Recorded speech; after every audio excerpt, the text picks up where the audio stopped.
On est là pour inaugurer le centre de formation parce que le centre de formation, il existe. Comme a dit Paul, le budget est là. Les deux équipes sont constituées, donc tous les joueurs sont là. Donc on a une équipe qui va évoluer en U18 Elite et une équipe qui évoluera en National 3. Donc ce groupe centre de formation, il est composé de 18 personnes, enfin 18 joueurs, à la fois des gens qui sont issus de la formation et qui ont été formés au club. On a des gens qui arrivent de clubs de la région centre, et puis aussi des gens qui viennent de l'extérieur de la région centre, ce qui prouve bien en fait que notre club, il est devenu vraiment attractif depuis 2-3 ans. Pour encadrer ce groupe, on a constitué un staff qui est très étoffé. On a 2 coachs, 2 assistants coachs, 2 préparateurs physiques et un intendant. Toute la logistique autour du centre de formation, elle est aujourd'hui en place. On sait où vont se restaurer les internes, on sait où ils vont dormir, on sait comment nettoyer leur linge. Tout ça, c'est des petites choses, mais ça prend un temps infini et il faut que ça soit réglé, parce que dans le fonctionnement quotidien du centre de formation, si les chaussettes ne sont pas lavées, s'ils n'ont pas de quoi manger, bah, comme ils disent dans le Nord, c'est le brun. Voilà. Donc toute la logistique est en place. Et puis, dernier point, moi, qui me tient vraiment à cœur, c'est que toutes les modalités de scolarisation, elles sont réglées. Donc, il y a le 20, ils ont repris le chemin du terrain.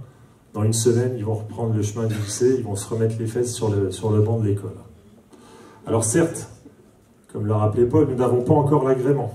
Mais nous allons continuer de travailler dur, comme nous l'avons fait depuis quelques mois, pour l'obtenir en juin 2019. L'agrément, c'est bien. On sait tous qu'il est nécessaire et indispensable pour monter en Jeep Elite. On est peut-être les mieux placés pour le savoir. Mais pour moi, ce n'est pas la seule finalité du centre de formation, l'agrément. Moi, ce qui me tient à cœur, ce qui nous tient le plus à cœur, c'est le double projet, sportif et scolaire.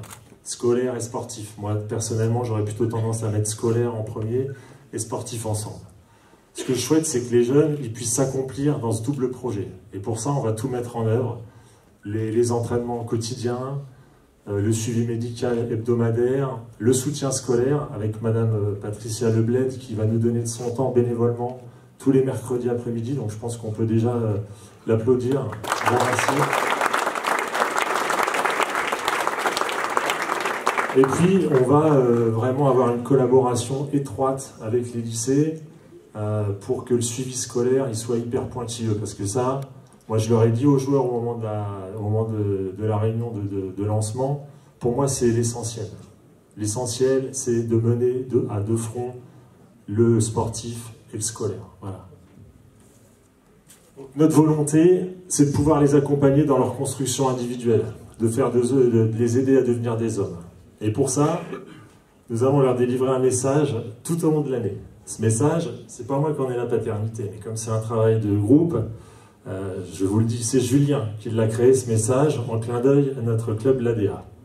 Le message qu'il a créé et qu'on doit leur donner toute l'année, c'est A pour apprendre, D pour donner et A pour avancer.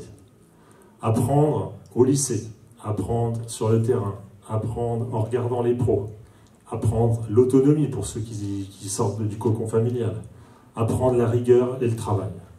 Donner, parce que le basket c'est un sport collectif, donc ils vont devoir donner à leur coach, donner à leurs partenaires, mais surtout ils vont devoir donner de leur propre personne, parce que ce qui les attend, pour l'avoir vécu, ça demande un sacré investissement personnel. Il va falloir donner de l'énergie et du temps. Et puis il va falloir qu'ils avancent, parce que c'est certain, dans l'année, il va forcément y avoir des couacs. La blessure, les mauvaises notes à l'école, la petite copine qui nous largue, le petit coup de blues des parents pour ceux qui arrivent de l'extérieur, etc. Mais ils devront avancer pour progresser. Et nous, on sera là pour les accompagner tout le temps. Voilà, donc vous imaginez bien que tout ce travail, c'est pas David Pipro tout seul qui l'a mené, c'est un travail collectif qui a été fait depuis mars. Et à ce titre-là, je tiens vraiment à remercier l'ensemble des personnes avec qui j'ai eu le plaisir de travailler. Tous les salariés du club, je ne vais pas les nommer un par un parce que sinon ça serait un peu lourd. Les établissements scolaires qui vont accueillir les joueurs, le lycée d'Essaignes et la Providence, et plus particulièrement le lycée Augustin Thierry. Alors je ne sais pas où se trouve Madame Aziari, la proviseure. Donc Madame Aziari, elle nous a accordé sa confiance depuis le départ, depuis le début. Et on a tout de suite conventionné avec le lycée Augustin Thierry, et la majorité de nos joueurs ils seront scolarisés à Augustin Thierry, Donc un grand merci à vous, Madame Aziri.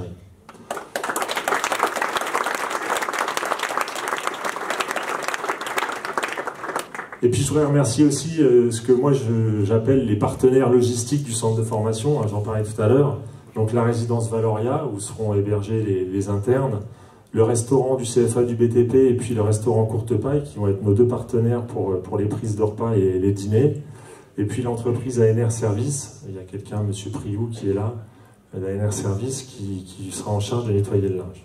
Voilà.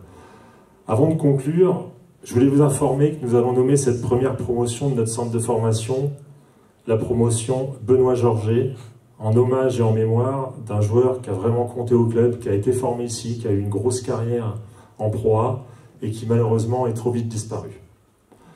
Voilà, messieurs, dames, l'aventure est lancée, faisons en sorte collectivement qu'elle soit belle. Je vais laisser la parole à Philippe très rapidement, Philippe Sud, le responsable technique, qui va nous expliquer pourquoi il est venu à Blois et nous donner son sentiment sur le travail effectué depuis la reprise. Je vous remercie.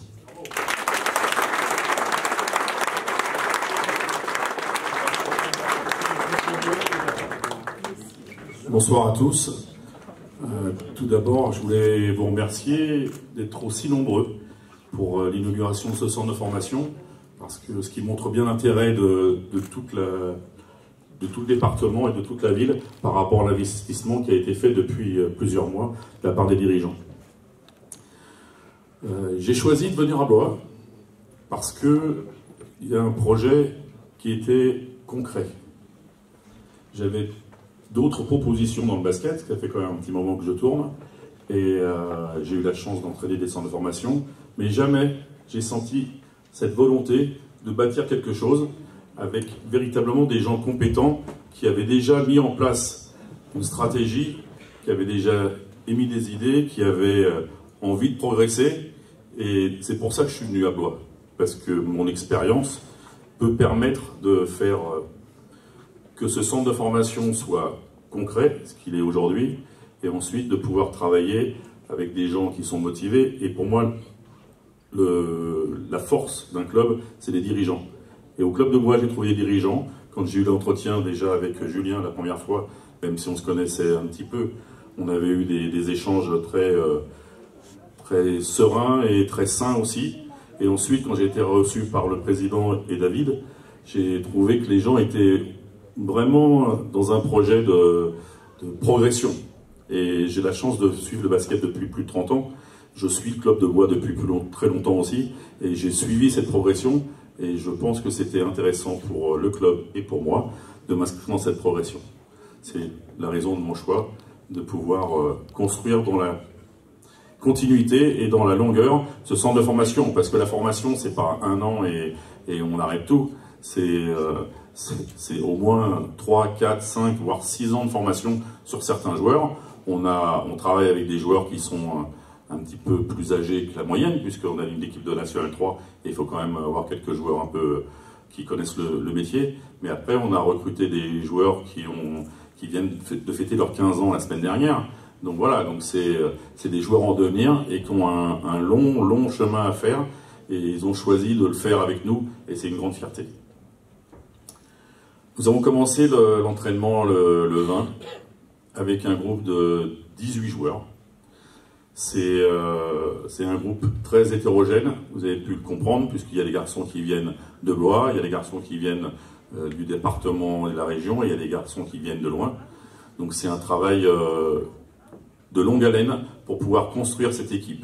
Les faire progresser individuellement, les faire progresser collectivement, mais qu'ils arrivent surtout à leur projet individuel. Et c'est là où je rejoins aussi le club, c'est-à-dire que l'objectif sportif est important. Moi, je ne leur ai rien promis quand ils sont venus, et je me suis entretenu avec la grande majorité des joueurs. Le projet leur appartient. Il y a un staff technique et d'encadrement qui est mis à leur disposition pour leur permettre d'atteindre leur objectif. C'est le plus haut niveau. Et je ne sais pas quel est leur plus haut niveau. C'est eux qui vont le déterminer. Mais nous, on va tout mettre en place pour pouvoir être à leur côté et les faire s'épanouir. Et dernière chose avant de rendre la parole, c'est que je suis complètement en adéquation avec le projet du club aussi, sur le double projet scolaire d'abord et sportif après. Il y a beaucoup d'appelés, il y a très peu d'élus. Donc les garçons qu'on va avoir en formation, ils sont obligés de faire des études et de s'accrocher à ça. Le basket, il n'y a pas besoin de les motiver, ils sont venus pour le basket. Mais il faut qu'ils comprennent que les études sont très importantes pour pouvoir ensuite vivre dans la vie de tous les jours. Parce que là, ils vont découvrir un peu un rêve, ils vont côtoyer des joueurs professionnels, ils vont s'entraîner tous les jours. C'est des choses superbes. Mais à un moment donné, ça peut s'arrêter très vite. La blessure, découvrir qu'en fin de compte, ils ne sont pas prêts à s'entraîner 2 fois par jour pendant 5 ou 6 ans pour arriver à un certain niveau, donc ils vont décrocher. Et donc là, le niveau scolaire sera important pour qu'ils puissent se réinsérer dans la vie normale. Par contre, le basket peut leur permettre de les aider aussi. Il n'y a pas de honte. Moi, j'ai eu la chance de côtoyer des joueurs qui ont été professionnels. Il y en a quelques-uns, des très bons, qui ont même été vice-champions olympiques. Donc, c'est quand même des joueurs qui sont arrivés à un très très haut niveau. Et par contre, j'ai côtoyé beaucoup plus de joueurs qui jouent maintenant National 2 ou National 3. Et pour moi, c'est pas une honte d'avoir formé ces joueurs-là. Au contraire, c'est une fierté. C'est une fierté parce qu'on a réussi à les aider à s'insérer socialement dans la vie grâce au basket et grâce au niveau scolaire qu'ils ont réussi à atteindre pendant les années de formation.